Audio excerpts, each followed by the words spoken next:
11e dimanche de suite où on ne peut pas être ensemble à l'église, là.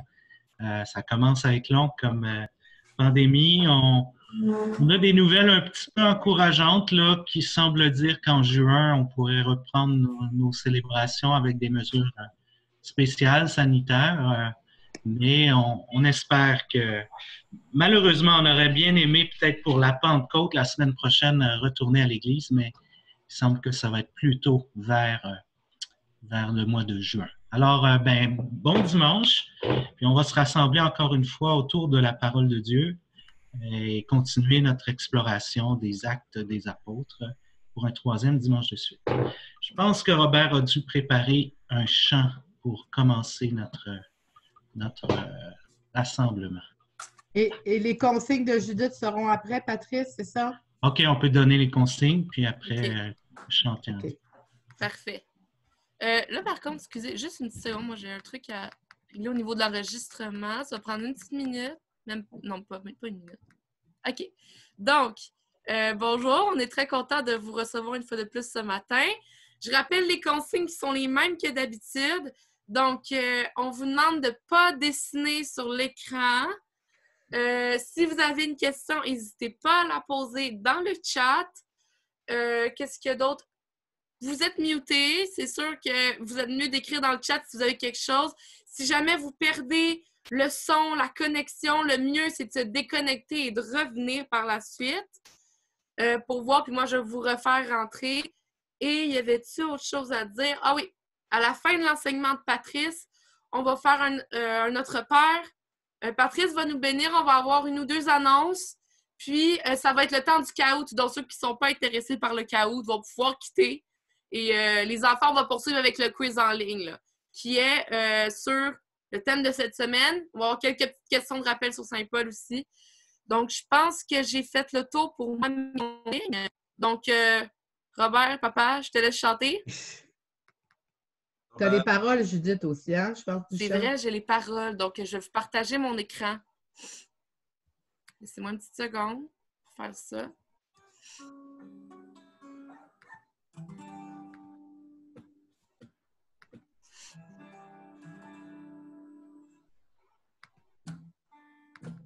Voilà.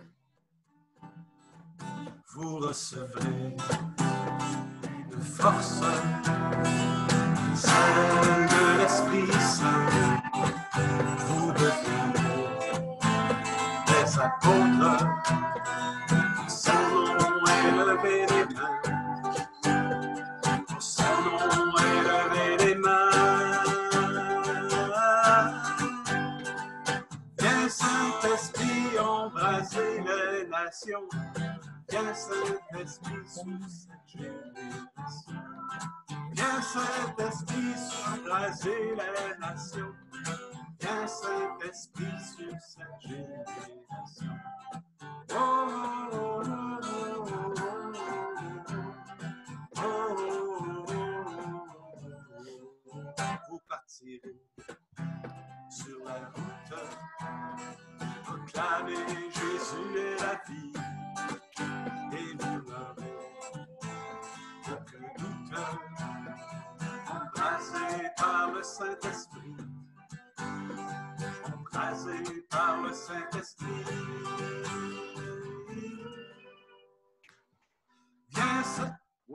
Viens Saint-Esprit embraser les nations, viens Saint-Esprit sur cette génération.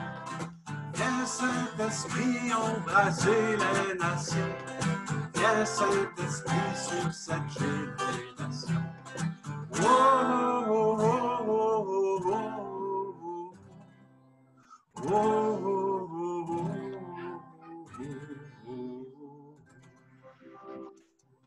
Amen.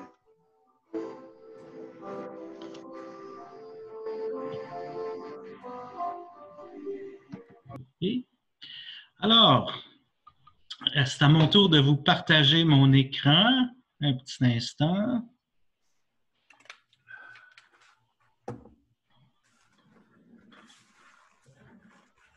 Voilà. Est-ce que vous voyez ça apparaître? Oui. Oui. OK. Enquête de souffle. l'enseignement sur les actes des apôtres, troisième partie. Contrairement à ce que j'ai fait les deux premiers enseignements où je commençais avec des généralités sur l'œuvre de Luc, puis après ça, on proclamait la parole. On va commencer par proclamer la parole de cette semaine avec l'extrait des actes des apôtres proposés en ce dimanche, parce que nous sommes le dimanche de l'ascension du Seigneur. C'est que Jésus disparaît aux yeux des disciples, des apôtres, et retourne dans la gloire du Père. Donc, c'est un événement de la vie de Jésus qu'on appelle l'ascension. Alors, je proposerai encore une fois à Judith de proclamer la parole de Dieu. Oui. Oui, et je la fais apparaître. Voilà.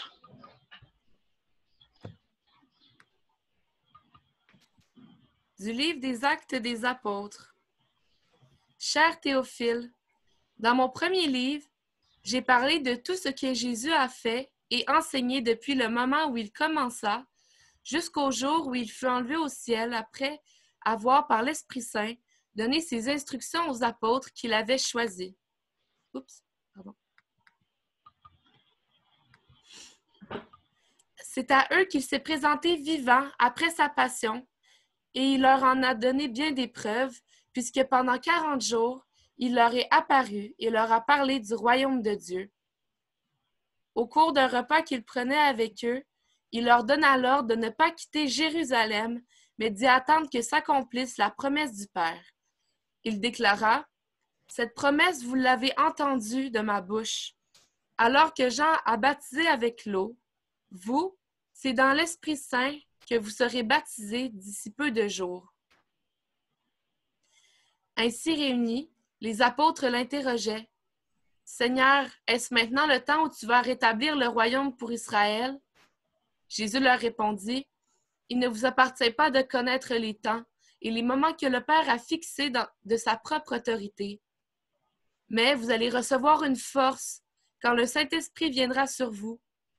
Vous serez alors mes témoins à Jérusalem, dans toute la Judée et la Samarie, et jusqu'aux extrémités de la terre. » Après ces paroles, tandis que les apôtres le regardaient, il s'éleva et une nuée vint le soustraire à leurs yeux. Et comme ils fixaient encore le ciel où Jésus s'en allait, voici que devant eux se tenaient deux hommes en vêtements blancs, qui leur dirent, « Galiléens, pourquoi restez-vous là à regarder vers le ciel? Ce Jésus qui a été enlevé au ciel d'auprès de vous viendra de la même manière que vous l'avez vu s'en aller vers le ciel. » Parole du Seigneur.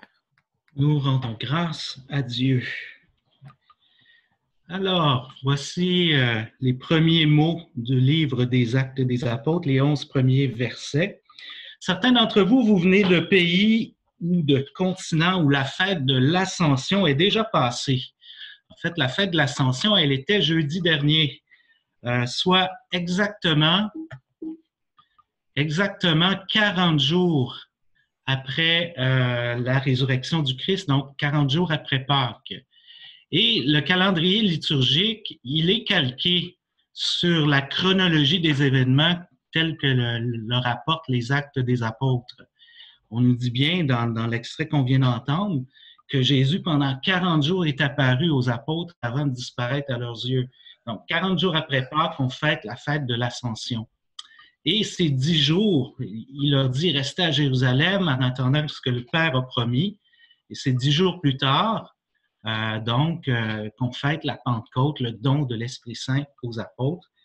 Alors, c'est pour des raisons simplement pastorales que les évêques du Canada, eux, ont décidé de fêter l'Ascension le dimanche avant la Pentecôte plutôt que le 10 jours avant, sans doute pour permettre à plus de monde d'être à la messe et de pouvoir célébrer cette fête liturgique.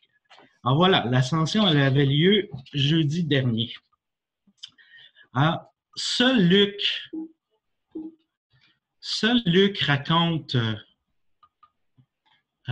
le récit de l'Ascension. Je ne sais pas si vous saviez ça.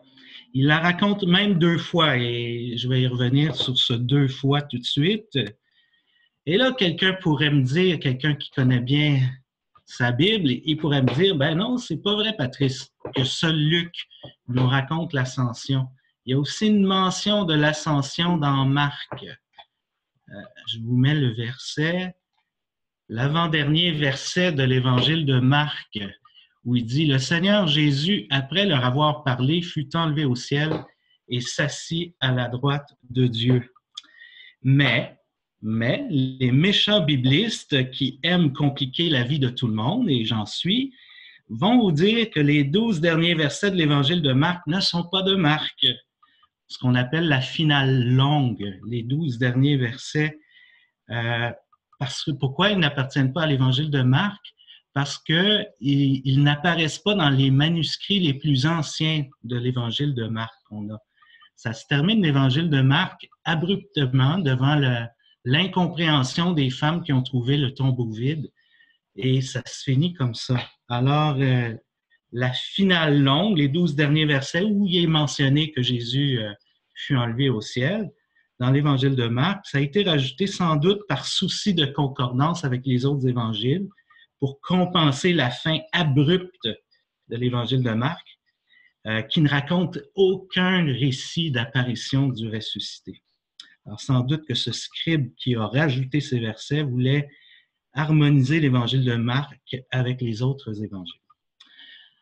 Luc raconte l'ascension 2 fois. Il le raconte à la fin de son évangile, puis au début des Actes des Apôtres, l'extrait qu'on vient d'entendre. Il nous raconte 2 fois, mais là, il y a un problème. Il y a un problème parce que il se contredit. Il se contredit lui-même, apparemment. Quand on lit la fin de l'Évangile, l'ascension semble survenir au soir même, le même jour que la résurrection. Il se passe bien des affaires, on découvre le tombeau vide, il y a des anges qui parlent, il y a les disciples d'Emmaüs qui rencontrent le Christ ressuscité. Le soir, les disciples rassemblés, Jésus se manifeste à eux, et tout de suite après, c'est l'ascension. Donc, à la fin de l'Évangile, l'ascension semble se passer le même jour que la résurrection, alors que selon les Actes, dans l'extrait qu'on a entendu, Jésus apparaît pendant 40 jours après sa résurrection aux apôtres, et pendant 40 jours, leur est apparu et leur a parlé du royaume de Dieu, et après ces paroles, tandis que les apôtres le regardaient, il s'éleva sur une nuée, il vint le soustraire à leurs yeux. Donc, les 2 récits, on est sur le mont des Oliviers, c'est de là que Jésus vit son ascension vers le ciel. En fait, est-ce que donc Luc se contredit? Moi qui disais la semaine dernière à quel point Luc était ordonné puis cohérent, là, il semble qu'il y ait une petite rechute ici. En fait, il ne se contredit pas lui-même, il ne se contredit pas vraiment. En fait, en Bible, quand un événement est raconté plusieurs fois, c'est d'abord parce que c'est un événement suffisamment important, et donc il faut éclairer les différentes facettes et en révéler des perspectives complémentaires. Et c'est ce que fait Luc ici, en racontant 2 fois l'événement de l'ascension. Il veut nous en présenter les 2 faces que je vous présente maintenant.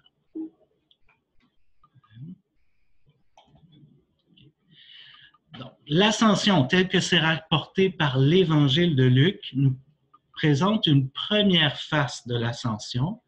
En fait, il en fait comme la conclusion de la vie terrestre de Jésus.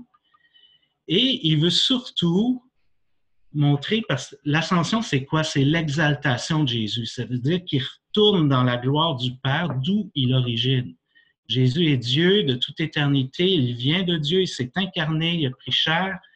Mais le but de la résurrection de Jésus, c'est de retourner dans cette gloire du Père d'où il vient.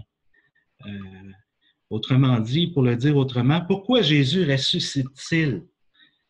C'est certainement pas pour errer sur terre éternellement comme un zombie. Non, pourquoi Jésus ressuscite? C'était pour retourner dans le monde divin d'où il origine, donc dans la gloire de Dieu. Alors, montrer ce lien intrinsèque, c'est inséparable la résurrection de son exaltation. Et pour le dire mieux, ce lien intrinsèque entre la résurrection et l'exaltation, c'est mieux souligné si l'ascension de Jésus survient le même jour que sa résurrection, tel que Luc le raconte dans son évangile. Deuxième face de l'ascension, au début des Actes, ici dans notre extrait, notre texte d'aujourd'hui, Luc fait de l'ascension la conclusion des apparitions pascales de Jésus. C'est la dernière fois qu'il paraît à leurs yeux ressuscité. Et il le fait pendant 40 jours. Alors, il faut comprendre le 40 jours, là, signifie ce qui signifie partout dans la Bible. C'est un motif symbolique très important de la Bible qui apparaît à plusieurs reprises. Et ce motif symbolique du 40 signifie un temps de maturation nécessaire qui prépare à une autre étape. Si je prends des exemples dans la Bible, 40 jours de déluge ont préparé une terre nouvelle, une nouvelle création. 40 jours du séjour de Moïse sur le mont Sinaï ont préparé le don de la loi au peuple de Dieu. Au début du ministère de Jésus dans les évangiles, 40 jours de jeûne au désert ont permis à Jésus de commencer sa proclamation publique du règne de Dieu. Donc, un temps nécessaire, un temps complet d'une préparation complète qui prépare à une autre étape. Alors, si Luc nous raconte que Jésus ici est apparu pendant 40 jours à ses disciples, ben, il est en train de nous dire que les disciples ont fait suffisamment l'expérience du ressuscité et ils sont prêts à passer à une autre étape. Ils sont pleinement équipés pour passer à l'étape d'en témoigner jusqu'aux extrémités de la terre, c'est-à-dire la mission de l'Église. En fait, il ne leur manque qu'une pièce d'équipement, et non la moindre. Il leur manque le don du Saint-Esprit, et ce qu'on va souligner dans la belle fête de la Pentecôte que nous célébrerons dimanche prochain. Ceci dit, quel est le message du ressuscité aux apôtres aujourd'hui dans notre texte des Actes? Qu'est-ce qu'il nous dit? Ben, en fait, il leur donne leur vocation. Je ne sais pas si vous avez remarqué, en 2 temps, il leur donne leur vocation. Donc, et quand je vous ai dit dès le premier enseignement, lire le livre des Actes, c'est lire notre histoire, c'est lire notre identité, c'est lire notre vocation. Et le message de ressuscité, aujourd'hui, il nous donne les 2 actes de notre vocation chrétienne. D'abord, il leur dit « Restez à Jérusalem pour recevoir le Saint-Esprit ». Notre premier acte de vocation chrétienne, c'est de vivre en fonction de recevoir le Saint-Esprit, faire l'expérience de Dieu. Et deuxièmement, il leur dit « Attendez à Jérusalem, vous allez recevoir une force, puis là, vous allez devenir mes témoins à partir de Jérusalem, dans la Judée, la Samarie et jusqu'aux extrémités de la terre. » Alors, regardons ces 2 pôles de notre vocation chrétienne. D'abord, recevoir le Saint-Esprit. Au cours d'un repas qu'ils prenaient avec eux, il leur donna l'ordre de ne pas quitter Jérusalem, mais d'y attendre que s'accomplisse la promesse du Père. C'est dans l'Esprit Saint que vous serez baptisés d'ici peu de jours. Les 3 mots en rouge là, sont importants. On sait ce que ça veut dire baptiser en grec. Baptiser, ça veut dire plonger. Alors, d'ici peu, vous serez plongés dans l'Esprit Saint. L'Esprit Saint, on sait que c'est la personne de Dieu même. Donc, notre vocation de disciple, c'est d'abord de se laisser plonger en Dieu. C'est pas rien. De laisser Dieu débarquer dans notre vie, de laisser Dieu venir la transformer. Et donc, recevoir le baptême dans l'Esprit Saint, c'est une expression qu'on utilise. Évidemment, on est baptisé souvent dès notre plus jeune âge, et c'est évident que le baptême chrétien nous donne l'Esprit Saint. Toutefois, des fois, on le laisse endormi, et on ne devient véritablement disciple que quand on réveille ce baptême, que le jour où on prend conscience, et parfois de façon même physique, de sa présence, de son amour personnel dans nos vies. C'est ça qu'on appelle le baptême de l'Esprit Saint, la rencontre personnelle de Jésus dans notre vie, où on se rend compte de « Wow! Oui, Jésus, tu es vraiment là, tu marches avec moi, tu es présent, puis on sent cette source d'amour en nous. » Donc, c'est ça, notre premier rôle de chrétien, c'est d'attendre de recevoir le Saint-Esprit. Mais avez-vous remarqué que Jésus les enjoint à rester à Jérusalem pour recevoir le Saint-Esprit? C'est peut-être juste un détail historique parce qu'effectivement, la première Pentecôte a eu lieu à Jérusalem. Si je regarde de façon symbolique ce que représente Jérusalem, on pourrait prendre cette exhortation du Christ pour nous aussi. Nous aussi, pour recevoir le Saint-Esprit, on a peut-être à rester à Jérusalem. Jérusalem, symboliquement, c'est la ville sainte. C'est une ville d'abord qui est située en hauteur. Jérusalem est située à 800 mètres au-dessus du niveau de la mer, sur un mont, construite sur un mont qu'on appelle le mont Sion. Donc, c'est une ville sainte parce que le temple de Jérusalem y était, donc le temple représentant la présence de Dieu au milieu de son peuple. C'est une ville en hauteur. On montait à Jérusalem. Les pèlerins, ils montaient pour aller au temple. Donc, des pèlerins, c'est des gens qui sont en recherche de Dieu, qui souhaitent, qui désirent rencontrer Dieu. Donc, pour recevoir le Saint-Esprit, si on met ça dans notre vie, c'est quoi nos Jérusalem? Pour recevoir le Saint-Esprit, il faut peut-être être dans une attitude, une disposition, rester à Jérusalem. Donc, c'est une ville en hauteur. Il faut être en attitude de chercher Dieu, en attitude de pèlerin. Il faut espérer cette rencontre de Dieu. C'est une ville en hauteur, donc il faut peut-être donner à nos vies de la hauteur, élever nos vies au-dessus de ce qui est vil, ce qui est moche, au-dessus des médiocrités et de la banalité que peut avoir souvent la vie humaine. Il faut peut-être élever un peu nos désirs puis élever nos vies si on veut faire cette expérience d'être plongé, submergé par le Saint-Esprit, par la présence de Jésus vivant dans nos vies. Deuxième acte de notre vocation qui nous est donné dans le texte d'aujourd'hui, vous allez recevoir une force quand le Saint-Esprit viendra sur vous. Oui, ça nous renforce, ça nous galvanise. Et vous serez alors mes témoins à Jérusalem, dans toute la Judée, la Samarie et jusqu'aux extrémités de la terre. Celui qui a été submergé par le Saint-Esprit, plongé dans le Saint-Esprit, en faisant la rencontre personnelle de Jésus dans sa vie, il va expérimenter une joie qu'il ne peut pas contenir. Je suis sûr que beaucoup d'entre vous, vous avez fait cette expérience de cette joie qui nous remplit quand on découvre l'amour de Dieu qui nous habite. C'est une joie qu'on ne peut pas garder pour nous-mêmes. Ça a été vrai pour les apôtres, ça l'est encore aujourd'hui pour tous ceux qui rencontrent Jésus dans leur vie. Puis ça sera vrai jusqu'à la fin des temps. Jusqu'à la fin des temps.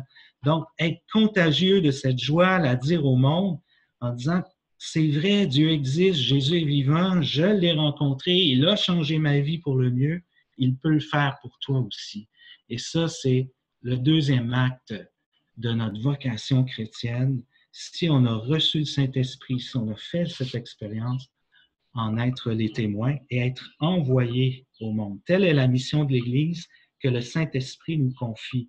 Ça a commencé à Jérusalem, ça a passé par la Judée, la Samarie jusqu'aux extrémités de la terre, et la preuve, c'est notre communauté de Saint-Bonaventure. On est la preuve que l'Évangile est parvenu aux extrémités de la terre. Notre communauté est composée de gens qui viennent de partout, d'Amérique, de chez nous, d'Amérique du Sud, d'Asie, d'Afrique, d'Europe. Et je me demande même si on n'a pas des gens de l'Océanie.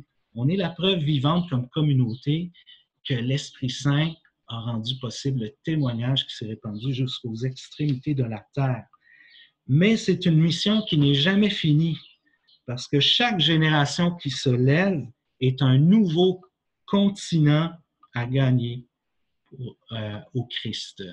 Alors, elle n'est jamais finie. Puis, les deux actes, soit de recevoir le Saint-Esprit, on peut le faire une fois, ça change notre vie, mais on a continuellement à entretenir cette rencontre cette relation personnelle. Donc, ce baptême du Saint-Esprit, il peut advenir plusieurs fois dans notre vie, puis on a à le désirer tout au long de notre vie. Puis la mission d'en témoigner, eh bien, c'est jamais fini non plus.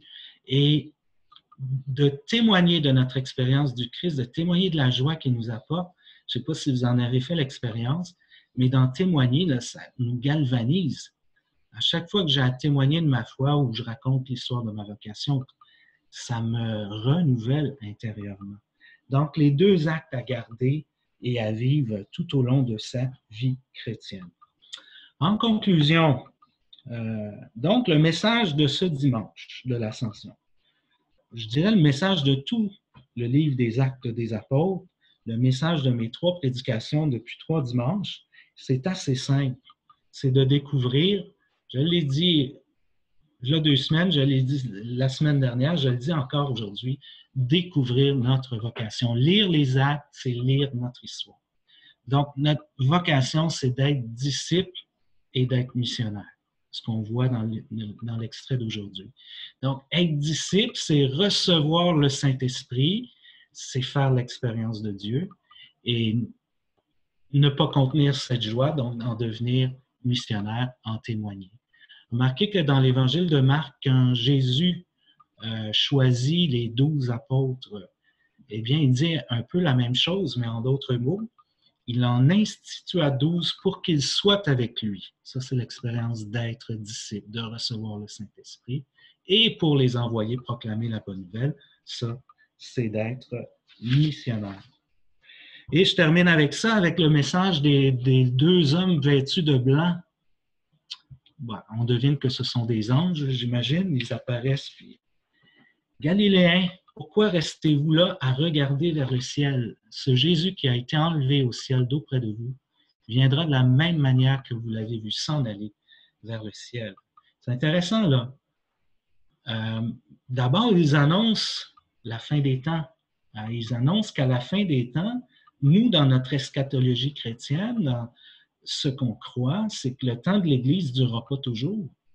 Le temps de l'Église va se terminer le jour où Dieu va pleinement accomplir son royaume. Et ça va se faire par le retour glorieux de Jésus.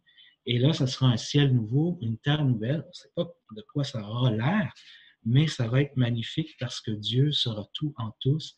Il n'y aura plus de mal, il n'y aura plus de mort, il n'y aura plus de pleurs, il n'y aura que de l'amour. Il y a le rassemblement de toute l'humanité dans l'amour de Dieu. Alors, ça, c'est annoncé.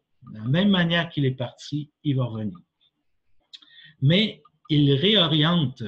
Les apôtres étaient béatement là à regarder le ciel. Il les renvoie toujours dans le présent, puis dans leur mission présente, puis toujours dans le monde. Alors, on n'a jamais à être comme chrétien installé. On est toujours renvoyé par l'Esprit Saint à notre vocation d'être avec le Christ, de vivre du Christ et d'en témoigner par toute notre vie. Alors voilà, j'espère que ces petits enseignements vous auront donné le goût de découvrir ce beau livre des Actes des Apôtres, qui est plein d'Esprit Saint, qui est plein de vie, qui est un livre pascal, où on peut y discerner notre ADN de chrétien. Alors, c'est la grâce que je nous souhaite. Amen. Amen. Merci beaucoup, Patrice. De rien. On serait rendu à la période de questions. Là, je n'en vois pas encore dans le chat, mais là, on vous invite vraiment, si vous avez des questions ou vous avez envie de réagir sur ce que Patrice a dit. Il y a des amen, des merci, amen, mais bon, si c'est plus développé. Moi, j'en ai une en attendant, Patrice. Il y en a toujours une. J'en ai même 2, là, mais fait que dans l'Évangile d'aujourd'hui, on ne l'a pas lu, hein, c'est dans Matthieu. Oui. Puis eux autres, ils sont en Galilée. Puis dans Matthieu, il leur a dit, allez en Galilée, vous allez me retrouver en Galilée. C'est quoi pourquoi il y a encore une contradiction là? Puis ça signifie quoi, là, la Galilée? Moi, ça m'interpelle depuis Pâques, là. Ce n'est pas des contradictions, c'est des perspectives complémentaires. Aide-nous, alors. Ben, en fait, c'est lié à la géographie théologique de Luc. Hein? Pour Luc, les promesses ont été faites à Israël. La réalisation des promesses, c'est Jésus qui est donné à Israël. Puis à partir d'Israël doit commencer la proclamation à toutes les nations. Donc, vraiment, c'est lié à sa vision théologique. Le Jésus de Luc ne va jamais en dehors des frontières d'Israël.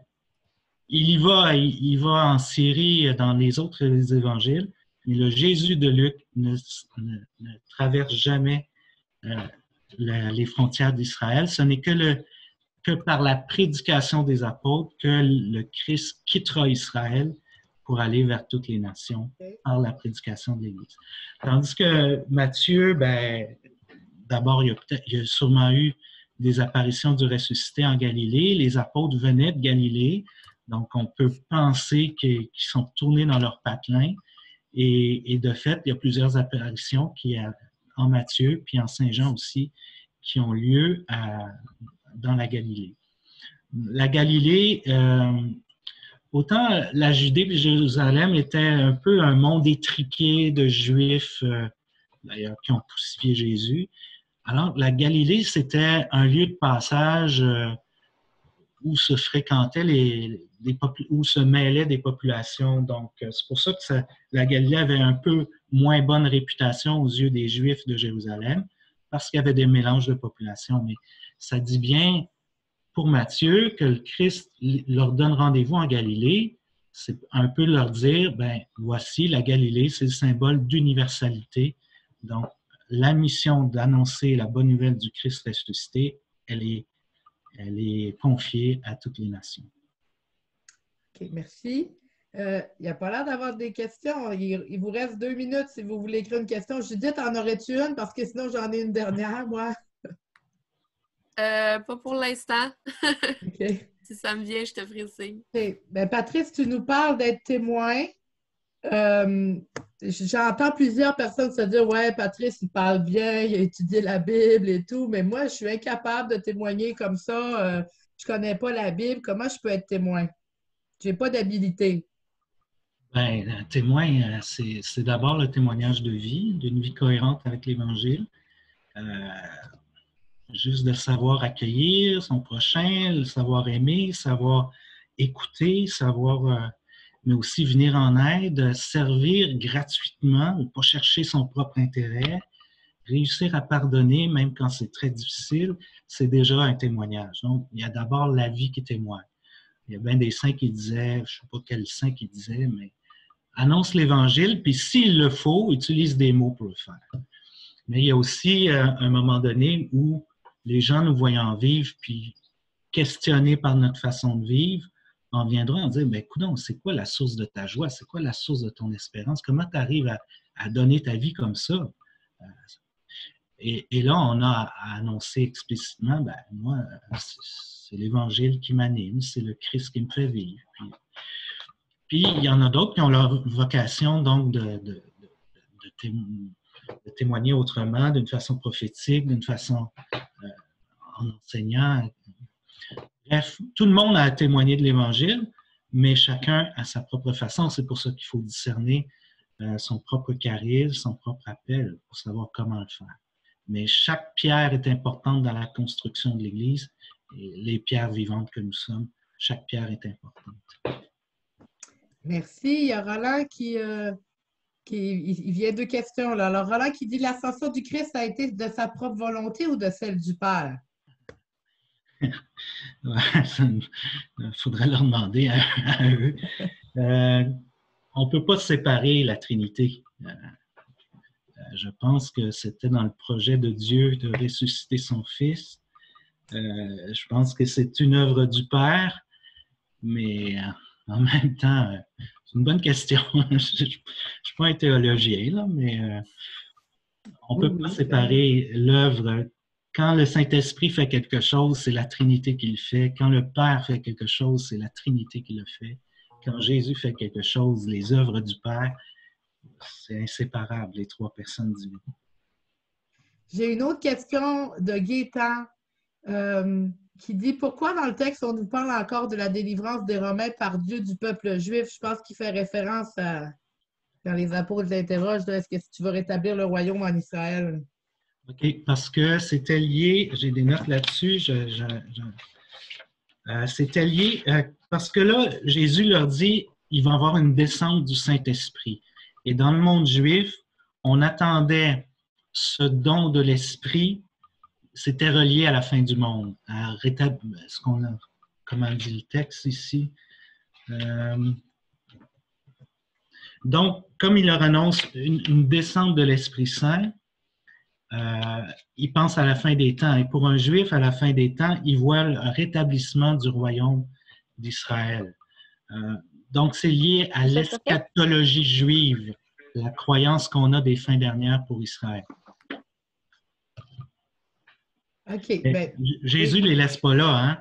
Comme les anges à la fin, il ne les laisse pas dans le futur, il les renvoie dans le présent. Vous, restez à Jérusalem, puis vous attendez de recevoir le Saint-Esprit. ben, merci beaucoup, Patrice. Je pense qu'on a fait le tour pour les questions. On va bientôt chanter Notre Père puis recevoir ta bénédiction, mais on avait des petites annonces à vous faire. J'ai aussi Julia qui a écrit qu'elle aimerait qu'on dise « Je vous salue Marie » parce que c'est le mois de Marie. Fait qu'après le Notre Père, on dira « Je vous salue Marie ». Alors, les petites annonces, la semaine prochaine, ne manquez pas, hein, parce que la série sur les actes des apôtres est terminée. Mais vous comprenez que c'était tout en préparation de vivre la Pentecôte. Alors, il ne faut pas manquer la Pentecôte.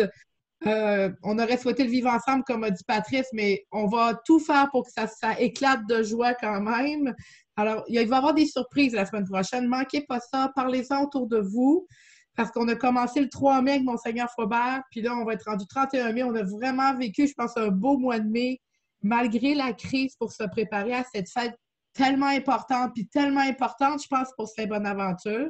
Je pense que, il y a 2 ans, Patrice, c'est là qu'on a lancé à la Pentecôte 2018, lancé notre nouveau projet, puis on vit tellement de belles choses depuis. Ça fait que c'est vraiment important, la Pentecôte, pour toute l'Église, mais pour Saint-Bonaventure. Un autre petit point que je voudrais vous amener, évidemment, la crise cause plusieurs problèmes à plusieurs personnes, mais aux églises aussi. C'est pas évident. Là, évidemment, il n'y a pas les quêtes du dimanche, il n'y a pas toutes les activités qui permettaient des rentrées, les locations, etc. Alors, on vous demanderait tous ceux qui peuvent. Évidemment, on sait que certains sont dans des situations plus difficiles, mais tous ceux qui peuvent donner un coup de pouce, vous savez que vous pouvez le faire en ligne. Ça aiderait beaucoup notre communauté chrétienne pour qu'elle puisse continuer à annoncer l'Évangile. Puis soyez assurés qu'on va tout faire dans les prochains mois pour continuer à l'annoncer. N'est-ce pas? Oui. Amen. Alors, est-ce que j'ai oublié des choses, non? Ben, les dons peuvent aussi être envoyés par la poste. Je sais que ceux qui ne sont pas trop familiers ou ne veulent pas donner en ligne, ça se fait aussi par la poste. OK. Puis bon, Édouard vient de nous mettre le site avec le bon lien pour le faire. Merci, Édouard. Alors, Robert, si tu es toujours là, on va prendre notre page. Judith t'a démuté. Fait qu'on vous invite à le chanter avec nous, évidemment. Puis on terminera par un Je vous salue Marie et de la bénédiction. Oui. Tu peux y aller. OK. Donc, on sait que c'est l'Esprit Saint qui nous fait participer à la vie filiale de Jésus. Donc, c'est lui qui nous fait dire Père. Fait que je vous invite. J'invite Patrice à. Non, je pense que t'es-tu muté, Patrice? OK. Donc, je vais te dire à la place de Patrice, on peut ouvrir les bras et tendre notre cœur vers notre Père.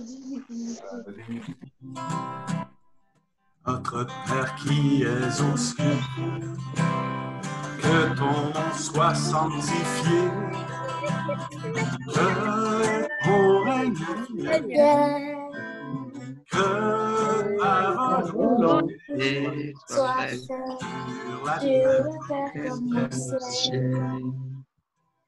Donne-nous aujourd'hui notre pain de ce jour. Pardonne-nous Pardonne-nous aussi à ceux qui nous font offense. Ne nous laisse pas entrer en tentation, mais délivre-nous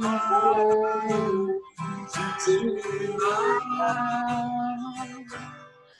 C'est à toi, passion, la puissance de la gloire, pour le ciel. Amen. Merci, Robert. On peut peut-être dire un Je vous salue, Marie. Hein, demander à Marie de prier qui intercédait au Cénacle avec les apôtres pour l'Esprit Saint. Je vous salue, Marie, pleine de grâce. Le Seigneur est avec vous.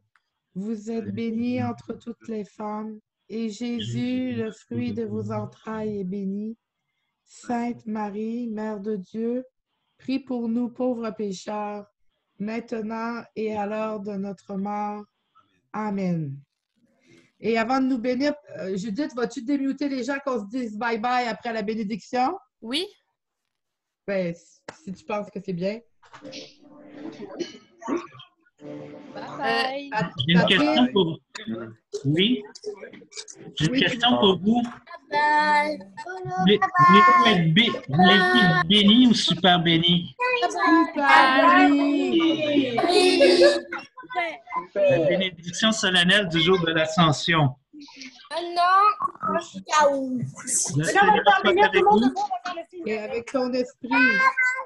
Le Seigneur Tout-Puissant vous bénisse. Il élève aujourd'hui son Fils dans la gloire et vous ouvre ainsi le chemin du ciel.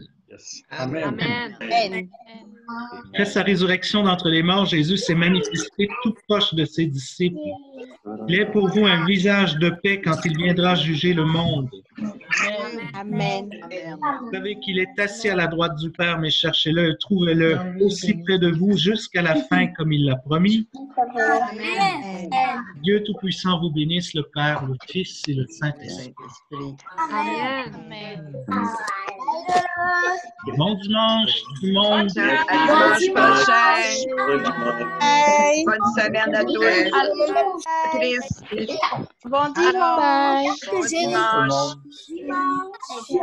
On continue avec le chaos pour tous ceux qui veulent. Je vais partager mon écran. Fait que tu peux muter maintenant. Bye bye! Donc, pour la suite, on va passer au quiz. Je vais partager mon écran avec le code du chaos. C'est le moment d'aller chercher votre tablette, votre téléphone, si vous en avez un autre. Sinon, ça se fait aussi sur le même ordi. Oups, pardon. Je vais vous partager mon écran. Ce ne sera pas bien long.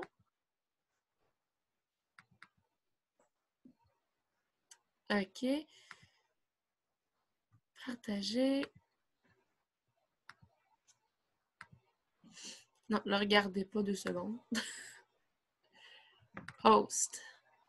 OK.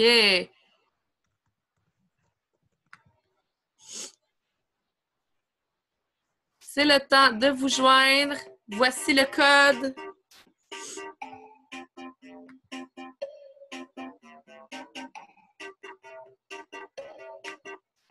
Ah, Edouard est connecté. Orlan.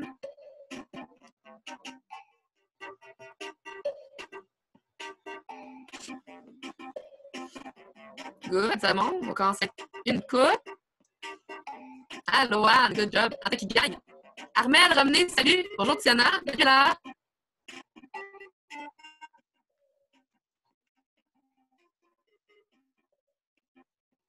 Lara, Nico, Amadeo dans l'équipe. Tous les paquettes. Gabriel. Hey, on s'en vient de notre gang. On va attendre encore 2 minutes. Raphaël et Jérémy.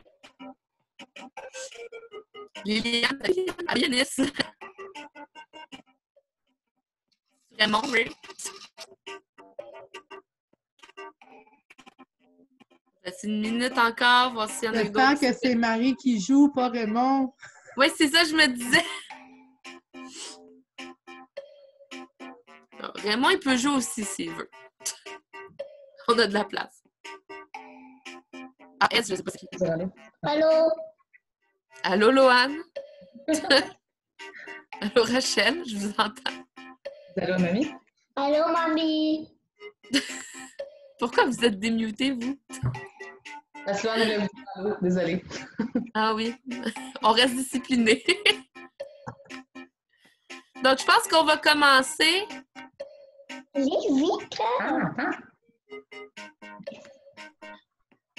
Jean. OK, je pense qu'on va y aller. Donc, on commence. Première question. Les premières questions sont sur Saint-Paul. Tu te rappelles de la semaine dernière. Vrai ou faux? Au début du récit, Paul était un ami des disciples de Jésus, bien qu'il ne croyait pas encore en lui.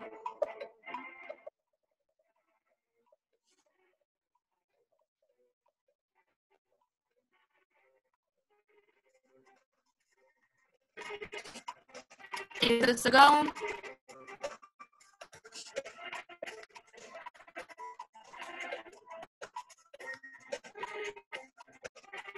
Deux secondes.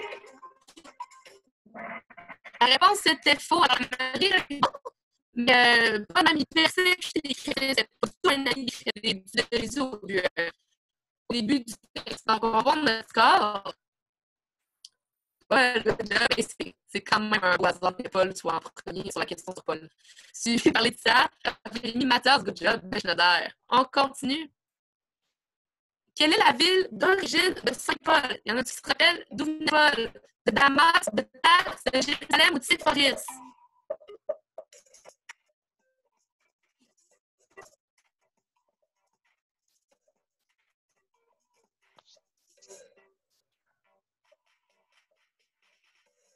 Il manque une personne, je pense. La bonne réponse, c'était Tars, encore une fois. Good job, gang. Il y en a quand même 7 qui ont dit Damas. C'était quand même un peu tricky parce que Damas, en fait, c'est la ville. En tout cas, non, faut pas que je dise autre chose. Je me spoiler dans mes réponses. Tars, bonne réponse pour ceux qui ont eu Tars, excusez-moi. Raphaël et Jérémy en tête, Paul en deuxième place, Laetitia, Tiana qui a monté dans le classement et Mathias. Prochaine question. Comment s'appelle l'homme qui a imposé les mains à Paul pour le guérir une fois à Damas, pour lui rendre la vue? Il s'appelait Ananias, Asana, Aninias.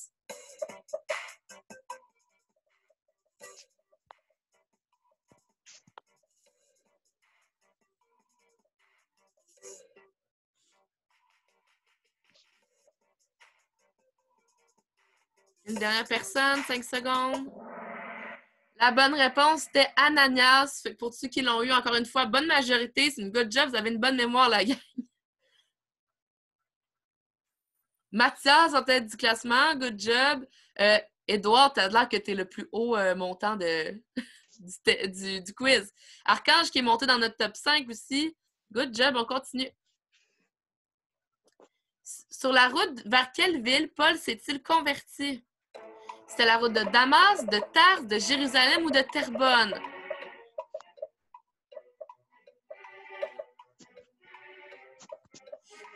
Ah, ça va vite, là. On n'a pas presque tout le monde qui a répondu. Ben, la route de Damas, good job. Celui qui a répondu Terrebonne, c'est là où j'habite. C'est pas, c'est pas au Moyen-Orient. Donc, notre classement, ça ressemble à tantôt. Les enfants paquettes qui ont monté. Loane qui remonte aussi. 4 bonnes réponses d'une shot. Good job, Loane. À qui s'adresse Luc en commençant le récit des Actes des Apôtres? À Timothée, à Édouard, à Théophile ou à Théophane? Là, on commence à entrer dans les questions plus sur le texte d'aujourd'hui, là.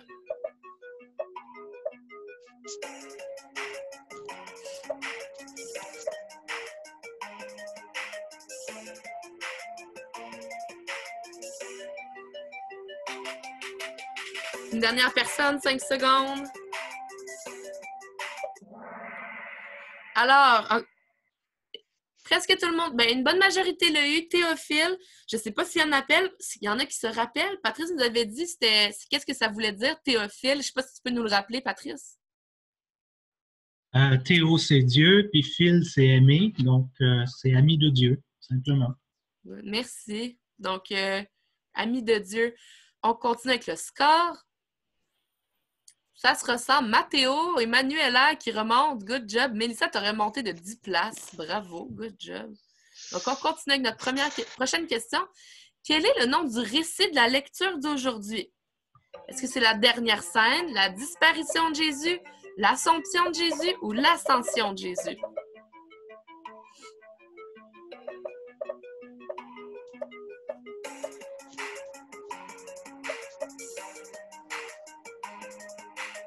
Dernière personne, une dizaine de secondes. L'Ascension de Jésus, good job, ça a été une bonne majorité. L'Assomption, c'est une autre fête et c'est pas l'Assomption de Jésus, mais on en parlera peut-être dans un prochain quiz, en espérant qu'on se rende pas là. Donc, notre score, ben, ça n'a pas changé. Donc, on va continuer tout de suite. Excusez-moi, j'ai été distraite par le chat. Prochaine question. Dans quel de ses livres Luc raconte-t-il l'ascension de Jésus? Dans l'Évangile de Luc, dans les Actes des Apôtres, dans ses deux livres, l'Évangile et les Actes, ou aucun de ses livres?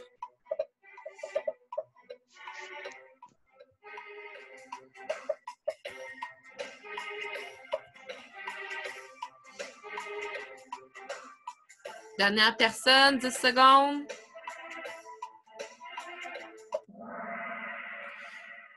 La bonne réponse est dans ces deux livres. On en a parlé, hein? Il y a deux récits de l'ascension par Luc, un dans l'Évangile puis un dans les Actes des Apôtres. Fait que je pense qu'il y en a qui ont peut-être répondu un petit peu vite en répondant juste les Actes des Apôtres. Mais ouais, il raconte dans ces deux livres. Raphaël et Jérémy qui remontent, suivi de Mathias, Jean, Manuela, Mathéo. Et on a trois joueurs qui ont eu 6 bonnes réponses d'affilée. Good job. Les questions vont peut-être commencer à se corser un petit peu. Jésus dit à ses disciples de rester dans quelle ville? À Rome, à Jérusalem, à Capharnaüm ou à Nazareth? Et ça, vous allez vite, guys, pour répondre.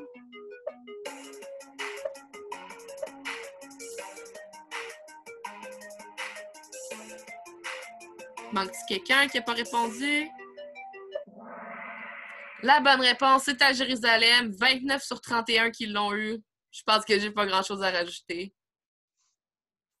Manuela qui monte en deuxième place. Good job. Les enfants paquets, apparemment vous êtes back in the game. Vous en avez eu 3 d'un coup. Good job. Prochaine question. Où commence et se termine le livre des Actes des Apôtres? Ça, on en a parlé la semaine passée. Ça se commence à Jérusalem, ça se termine à Nazareth. Commence à Jérusalem, se termine à Rome. Commence à Nazareth, se termine à Rome. Commence à Paris et se termine à Sydney.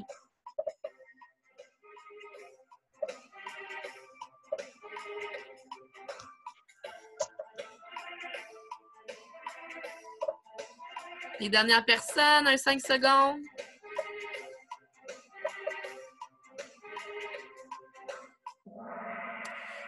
Alors, c'est serré dans les questions. Ça commence à Jérusalem, ça se termine à Rome. Et je vois qu'il y a beaucoup de gens qui avaient répondu Jérusalem, Nazareth. Vous aviez la moitié de la bonne réponse. Et la bonne réponse, c'est vraiment Jérusalem et Rome. Donc, notre score, Raphaël et Jérémy, vous avez eu 9 bonnes réponses d'affilée. Good job, les gars. C'est vraiment bon. Liliane, Yanis et le dernier, je ne vois pas c'est qui, dans votre équipe.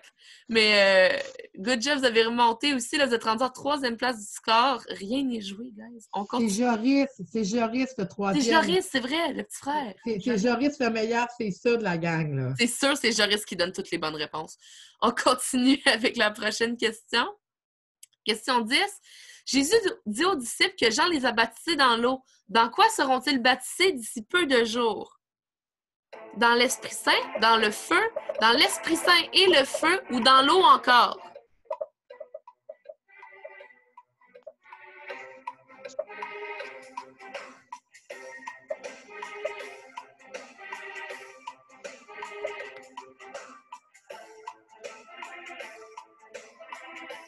Dernière personne. Dans l'Esprit Saint, vous avez presque tous eu. Mais oui, c'est ça. Jésus dit qu'ils seront baptisés dans l'Esprit Saint d'ici peu de jours.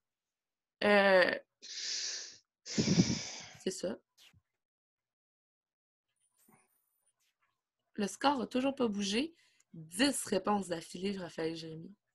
Vraiment, wow. Vous êtes pas mal bon. Prochaine question. Que demandent les apôtres à Jésus avant qu'il retourne auprès de son Père?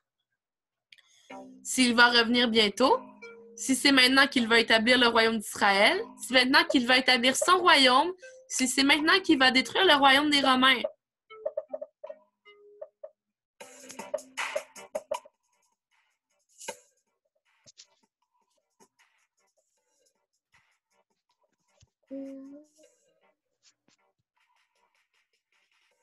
Les dernières personnes.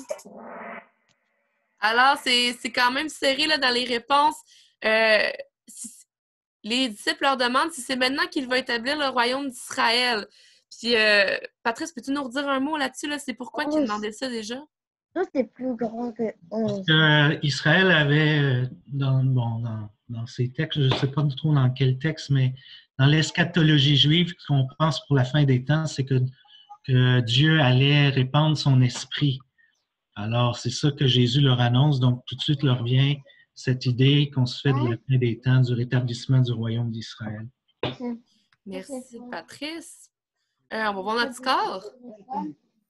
Les enfants Paquette qui sont remontés 3e place dans le score. Marthe qui est remontée dans 5e place. Puis Mélissa, ça a l'air de monter de 5 places. Good job.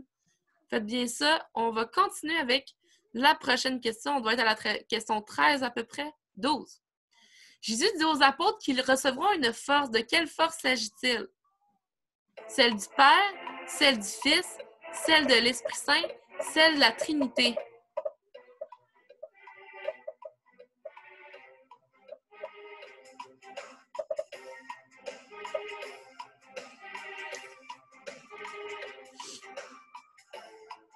Les dernières personnes. Il reste 8 secondes.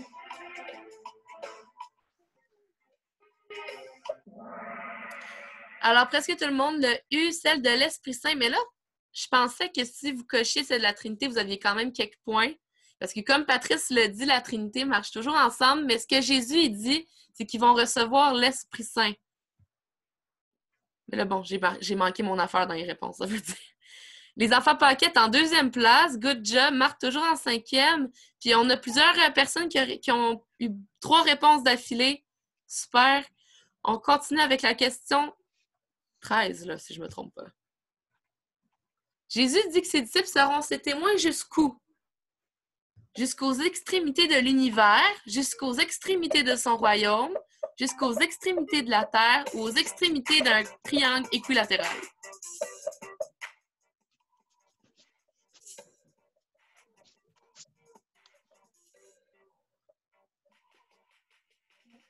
Jusqu'aux extrémités de la terre, j'ai vu ma mauvaise.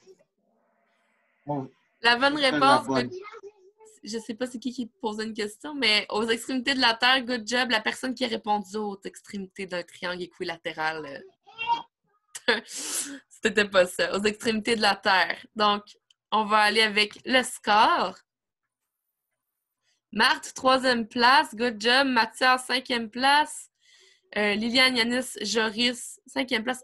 Alors, je viens de voir M&M Neves, ça doit être McKenna et la famille, donc Marina et compagnie, qui vous avez eu, vous faites un comeback, c'est écrit, avec 3 bonnes réponses d'un coup. Pas d'un coup, mais de suite. Donc, on continue avec la prochaine question. Quand Jésus est élevé et soustrait à leurs yeux, 2 hommes vêtus de blanc leur disent « Allez maintenant à Jérusalem comme Jésus vous l'a indiqué. Ne soyez pas troublés, il est toujours avec vous jusqu'à la fin du monde. N'ayez crainte, vous allez recevoir un autre défenseur, l'Esprit Saint, ou pourquoi restez-vous là à regarder le ciel? »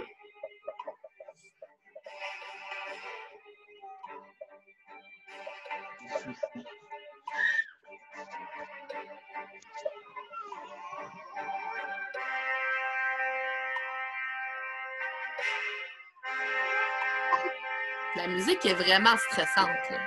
On s'entend. Les dernières personnes. Il manque de 3 réponses.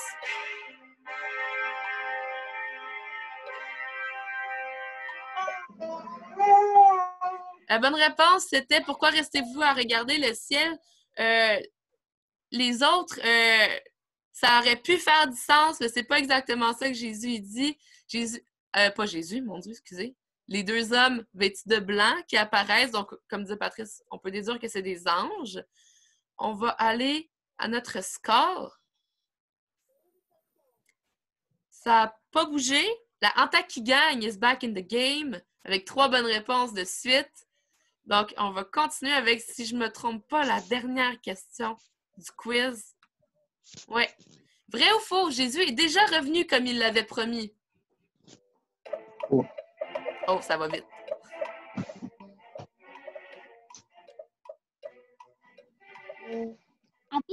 Faux. Moi, j'ai écrit vrai. Oh my God. Qui a dit qu'il a écrit vrai? Jésus, es-tu déjà revenu? C'est moi. J'ai appuyé par erreur. Donc, C'est hey, le papa de Ruben. C'est le papa de Ruben, je pense. Oui. Ah, c'est quand même, bonjour. hey, c'est quand même serré. Patrice, peux-tu nous dire un mot là-dessus? Jésus, es-tu déjà revenu? En fait, moi, je la trouvais tricky, ta question. Si on parle de son retour à la fin des temps, non. Mais si on parle qu'on peut rencontrer le Christ aujourd'hui, alors on est obligé de dire oui, vrai. Mais enfin, c'est un peu ambigu comme question. C'était le but. Parce que là, ils ont eu trop de bonnes réponses. Mais oui, aux dernières nouvelles, on n'a pas raté encore le retour glorieux de Jésus. Là, on ne devrait pas le manquer quand ça va arriver. Mais comme Patrice disait, c'est totalement vrai. On peut complètement rencontrer Jésus aujourd'hui, là. Donc, on va passer à notre score final. En troisième position. Première place! Regarde! Liliane, Yannis et Joris en troisième position. Good job. En deuxième, la famille Paquette. En première position. Nous! Raphaël et Jérémy. Good job. Ouais! On a première En quatrième et en cinquième position, Ross et Mélissa. Good job, les filles. Vous êtes super bonnes. Vous êtes dans le top ici. Yeah! Oh yeah! Oh yeah! On sent la fierté. On sent la fierté de Raphaël et Jérémy. Good job. Donc, bravo la gang. Vous avez bien fait ça. Vous avez eu très, très bonne réponse globalement, là. Puis félicitations à tous ceux qui sont dans le top des réponses. Est-ce qu'il y a quelque chose à ajouter du reste de l'équipe? Pas pour moi. Patrice, tu nous conclus ça? Merci d'avoir été là encore une fois. 11 semaines sans se voir Merci en à tout le vrai. monde. Merci à Au tout le moins, monde! c'est une consolation pour vous voir. Alors, au revoir tout le Semaine à tout le monde. monde. Bye bye, à Dimanche bientôt la gang! prochain. Dimanche prochain. À dimanche pour la fin de Bye. Hâte de vous revoir bientôt. Bye!